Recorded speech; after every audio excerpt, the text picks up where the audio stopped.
Minglawa, welcome to MITV special program Perspectives. For this show, we have invited special guest of speaker Wu Ejan, who is Councillor of Myanmar Press Council and also Chairman of E-Commerce Association of Myanmar, Deputy Chairman of Myanmar Digital Economy Association of UMFCCI. He has also worked in UK and Singapore in professional capacity as banking and finance for more than 15 years. Minglawasia, thank you very much for joining our special show. And this time we are going to discuss about consumer and occupational frauds. So please tell us what is fraud. Fraud is you are purposely trying to deceive or cheat someone for your own personal gain, or someone or some company, some entity for your own personal gain. That is fraud. And in Myanmar, probably, I don't know, it's a little bit higher than Jin or Kalingachir. It's a little bit more higher than that, higher level than that. It's fraud. You commit a fraud, means you go to jail. Mm-hmm. You must slang words. Yeah. Okay. So what is the difference between consumer and occupational frauds? Yeah, consumer frauds are referring to cheating the customers or cheating the consumers in general, right? Occupational frauds are using along the course of one's work, choosing one's occupation or one's position to cheat the organization that you work for. That is called occupational fraud. So tell us about what are typical consumer frauds and how do we, guard ourselves against such kind of things? The most common consumer fraud is called advance fees fraud. Advance fees fraud previously, like 10, 15 years ago, is called Nigerian frauds because that is the area where, the first fraud comes about. They tell you that you win lottery or you win some lucky draw, ask you to give some fees for tax clearance or whatever, custom clearance, and you keep on sending them money. To give them bank account. Then eventually you don't get any fees at all. You don't get any winnings at all, right? So they ask you to pay something in advance. So a lot of frauds, cheating the consumers are that way, right? So they ask you to pay in advance. So that even online shopping or whatever, right? They ask you to pay money in advance, and then they never deliver the goods.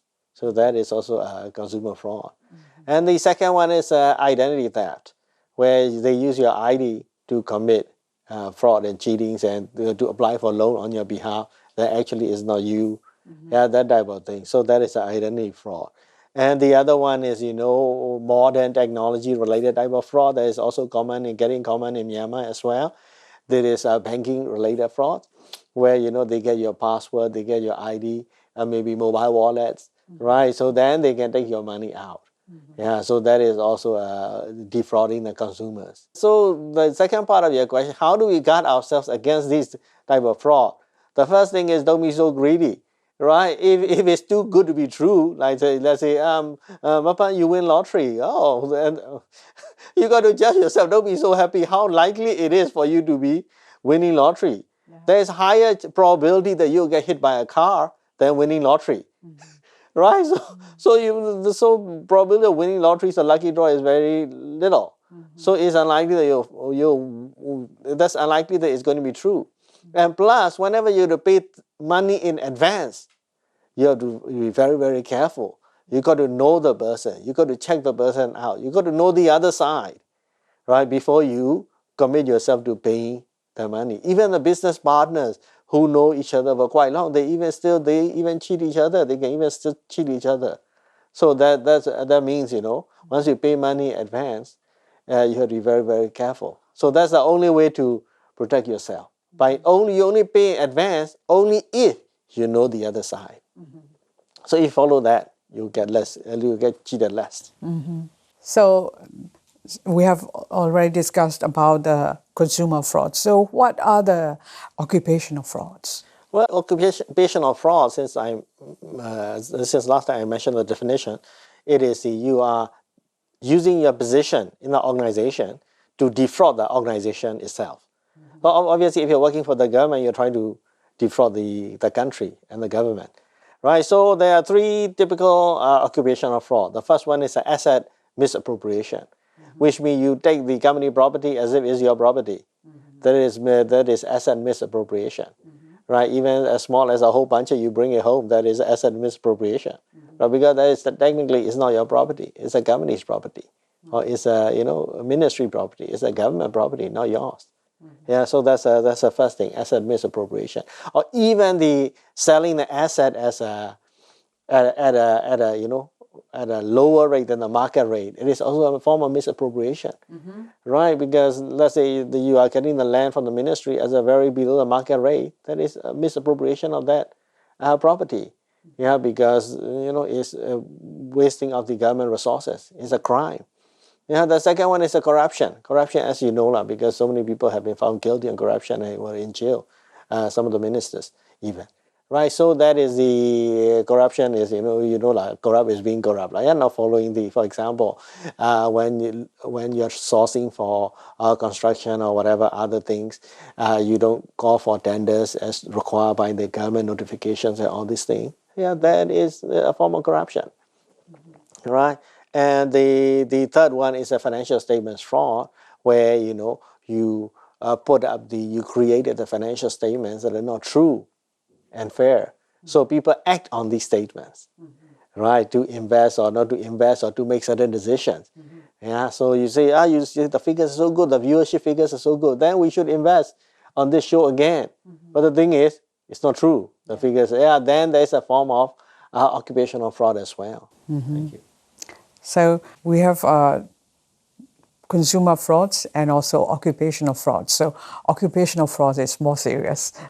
Yeah, obviously, because the amount of money that is lost is significantly worse off than the consumer fraud. Consumer, me as an individual, maybe you lost maximum $1,000, but as a country wise or as a company wise, you can lose millions of dollars. Okay, so why do fraud happens? In order for a fraud to happen, you need three things, right? The first thing, especially for occupational fraud, the first thing is the opportunity, right? Opportunity can be real or perceived, right? Is that you work in a bank, you always see the piles of cash beside you all the time. So that's an opportunity for you to take some of it into your sling bag or whatever, right? So that's an opportunity. Opportunity can be real or perceived. Real means you take it and nobody know. But perceive means you take it and CCTV is capturing it, tomorrow you go to jail. That is, that's a perceived opportunity, not real. The second, the triangle. The first one is the opportunity, perceived. The second one is the unshareable pressure. You are under pressure that you cannot share with other people. For example, you are addicted to gambling. You are a drug addict, right? You have so many mistresses that you cannot let people know, right? So all these things, you need money and it's all under financial pressure. Or, maybe it can be as simple as both of your parents are unwell, right? That pressure, you are really short of money, right? Or you have gambling debts. So you cannot share with other people. You're going to tell your boss, boss, I have gambling debts. You're going to tell. So you are under that financial pressure. So that's the second thing. First is the opportunity. Opportunity alone you will not take. Only when you have financial pressure, I need that money, that feeling coming. And even you have that feeling and you have that opportunity, fraud will still not happen. You need one last point. Last point, rationalization.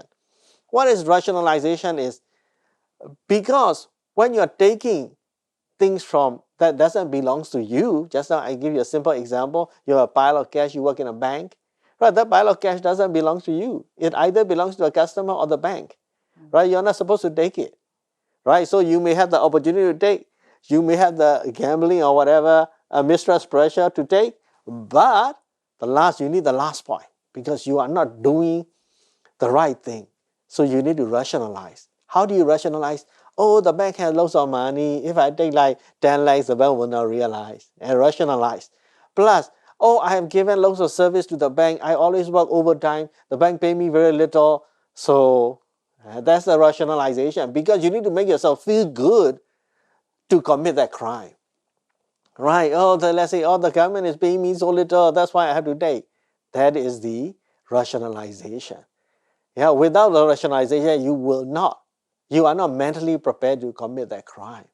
right? So you need to rationalize. Or sometimes you'll say that, oh, I'm just borrowing for a while. I'm going to give back anyway. The government will not know, right? Or the government or the ministry will not know, or the company will not know. I'm just borrowing it for a while.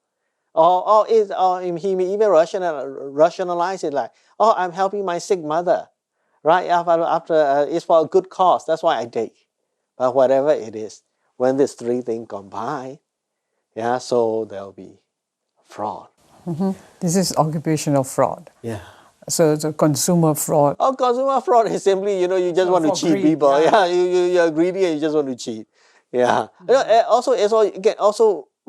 It can also goes to that fraud triangle as well, because he rationalized that, oh, I'm cheating little out of people, right? I'm starving, that's why I cheat. Yeah, that type of thing he can rationalize also. Opportunity, because people are so gullible. People believe whatever he say in the Facebook or whatever he say he will deliver. If people are so gullible, he can cheat. That's an opportunity. Right then he can rationalize that he's cheating very little. He needs money. He's starving. His family is starving. He can rationalize. That's the opportunity rationalization. And plus unshareable pressure. Right? He may have financial problem. He may have 3D, 4D losses. Chair. Yes. So how do we prevent frauds? Yeah, if you can look back at the fraud triangle itself, right? Rationalization and unshareable pressure, we can't do anything about it because it's the fraudster issue. The fraudster means the guy who commit the fraud, right? I say the guy because do you know that 80% of the frauds are committed by men? Yeah. Not by women. No, women is about 20%. 20% of the fraudsters are women. Yeah, 80% of fraudsters are men. That's why men are very in all these unwanted things. Men are very brave. Yeah, so this unshareable pressure and rationalization is a fraudster issue. You can't do that. So what we can do is an opportunity thing. So we need to remove that opportunity, right? The unshareable pressure and rationalization, the company or the government or the ministry cannot do anything, but you can remove the opportunity. Opportunity for people to cheat, opportunity for people to commit fraud. Yeah, so that opportunity have to be get rid of. So how do we do that? The first thing is you can reduce the fraud by putting in internal controls. Internal controls mean, for example, like CCTV is a form of physical internal control. People are watching all the time. Right? Casino, right? Casino all have all CCTV everywhere. Why? Because people tend to cheat. Yeah, so that's the one. Yeah, so banks also CCTV everywhere. Why? Because they're dealing with cash all the time. So that's a form of internal control. And there are 7 or 8 internal controls, 7 internal controls. Right, one of them is physical security, like CCTV. Or one of the famous one is segregation of duties, which means if one person is doing everything, he will tend to cheat. Right, that's why, for example, especially in the financial world, if one is handling the cash, the other person have to keep the accounts. Same person cannot handle the cash and keep the accounts at the same time. Yeah, why? Because that's the meaning of the segregation of duty, to limit fraud. Yeah, that's a fraud prevention, one of the important fraud prevention measures. And the other one is a death penalties. Right, it's like when you go and fly airplane and you about to land to Singapore or someplace, they always announce on the airplane, right? Because if you carry drugs, you will be served with death penalty. So people got automatically scared that you'll be killed. Yeah, so that type of thing. So if the punishment is tough or punishment is significant, people will tend to reduce less fraud. Yeah, that is important also.